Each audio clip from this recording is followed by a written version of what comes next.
नमस्कार, सत श्री अकाल, आदाब। एक बार फिर से स्वागत है मेरे इस चैनल में आप सबका। आज का टॉपिक है बुखार, फीवर। फीवर अपने आप में एक लक्षण है, एक सिम्टम है, ये एक बीमारी नहीं है। कई बीमारियों की वजह से बुखार आ जाता है। अब एक एवरेज बॉडी टेम्परेचर जो है वो 98.6 डिग्री फ़ारेनहाइट है।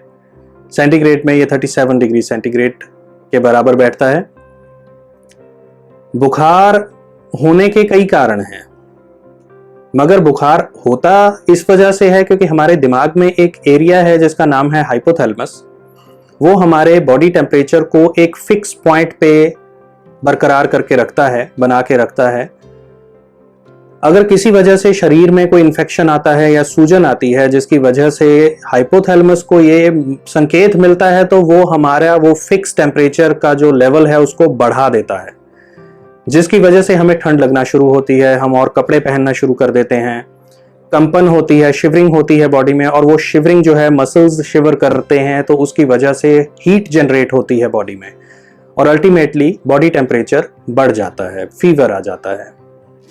बहुत सी ऐसी बीमारियां हैं जिसकी वजह से बुखार आता है, जैसे कि कोई भी इन्फेक्शन, चाहे वो निमोनिया है, चाहे वो फूड पॉइजनिंग हो गई है, पेट में कोई पेट का इन्फेक्शन हो गया है, बच्चों में टीथिंग के टाइम पे बुखार होता है। बहुत सी और तकलीफें ऐसी हैं जैसे इन्फ्लेमेटरी डिजीजेज हैं, जैसे रूमेटॉइड आर्थराइटिस है जिस कंडीशन में बुखार हो जाता है। किसी वजह से कई लोग एंटीबायोटिक्स खाते हैं कुछ इन्फेक्शंस के लिए और वो एंटीबायोटिक्स का साइड इफेक्ट फीवर होता है।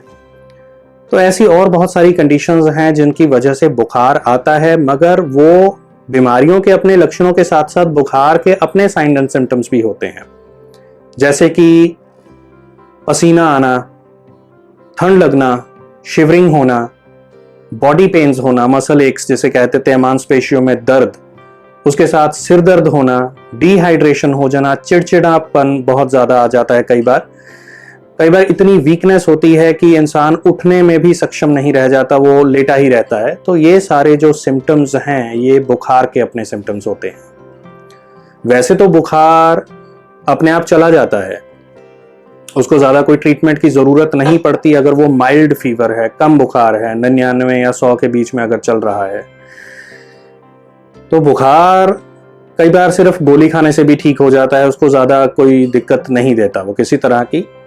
बुखार होने की वजह से जो कीटाणु हैं, जो बैक्टीरिया या वायरस हमारे शरीर में एंटर हुए हैं, बुखार होने से वो बैक्टीरिया वायरस ज्यादा मल्टीप्लाई नहीं कर पाते, बढ़ नहीं पाते हमारे शरीर में।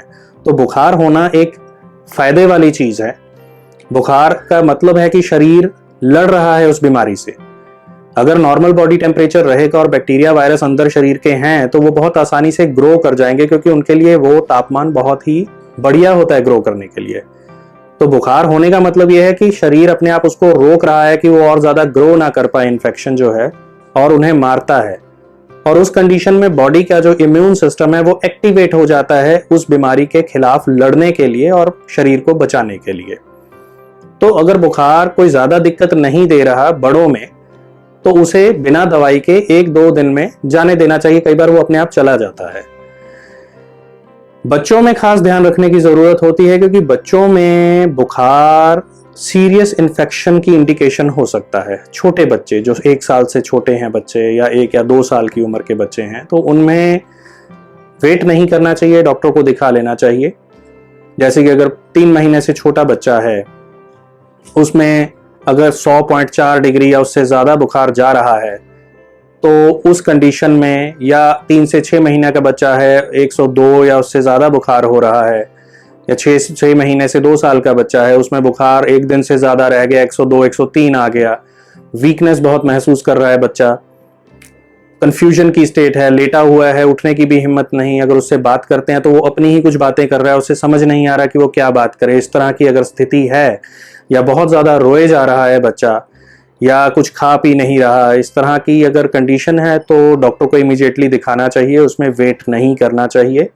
बड़ों में बुखार ज्यादा दिक्कत नहीं देता, जब तक वो बढ़ ना जाए, 102 103 तक ना आ जाए, तो कोई ज्यादा अनकंफर्टेबल महसूस नहीं करते बड़े जो हैं एडल्ट्स। मगर अगर 103 आ रहा है तो डिस्कंफर्ट होगा। और खास करके अगर बुखार 3 दिन से ज़्यादा चल गया, और उसके अलावा अगर पहले से कोई और कंडीशन है जिसकी वजह से इम्यूनिटी कॉम्प्रोमाइज्ड है, तो ऐसी कंडीशंस में डॉक्टर को दिखाना बहुत ज़रूरी हो जाता है। उसमें हम घरेलू इलाज करके उसे ठीक नहीं कर सकते।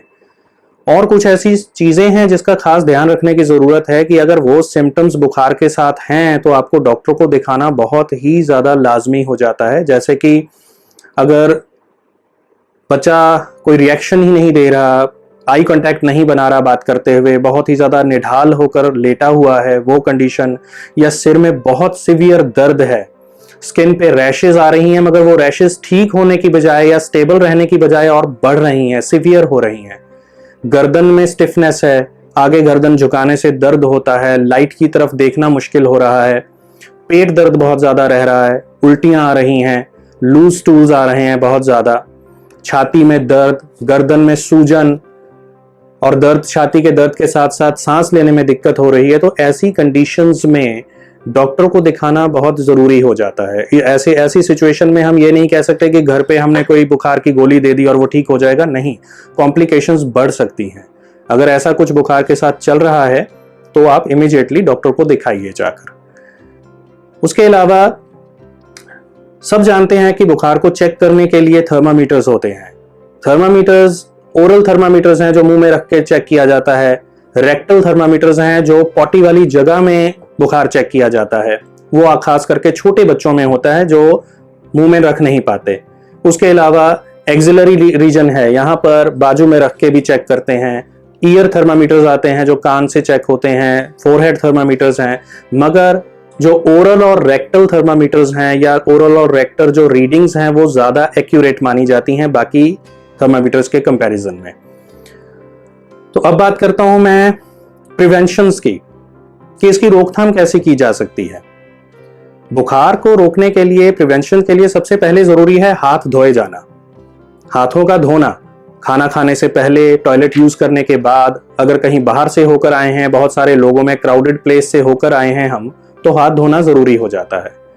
उसके अलावा बार बार मुंह को छूना नहीं चाहिए, नाक को, आंख को, क्योंकि यहां से इंफेक्शन शरीर में एंटर हो जाता है और बीमारी बढ़ने लगती है।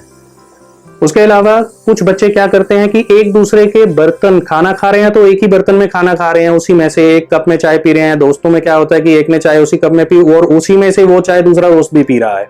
तो इस तरह जब एक दूसरे की चीजें हम इस्तेमाल करते हैं तो इन्फेक्शन एक दूसरे से होने का डर रहता है। ये चीजें अवॉइड करनी चाहिए। उसके अलावा अगर कहीं बाहर जाते हैं तो जरूरी नहीं है कि हर जगह पे हाथ धोने की सुविधा हो। सैनिटाइजर्स अपने साथ रखिए, एंटीबैक्टीरियल वाइप्स आते हैं उनका इस्तेमाल कीजिए।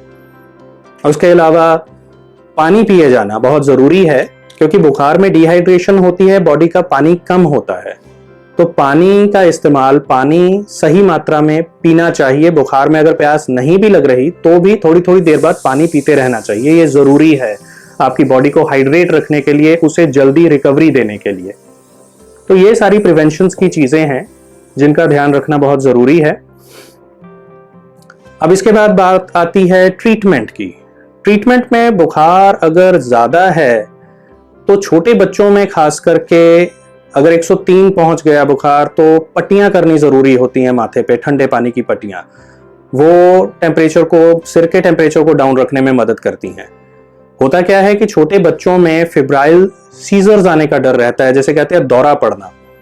कुछ ही बच्चों में ऐसा होता है, सब में नहीं होता। जो 3 महीने से 5 साल तक के बच्चे हैं उनमें ये चीज दिक्कत आने का डर रहता है।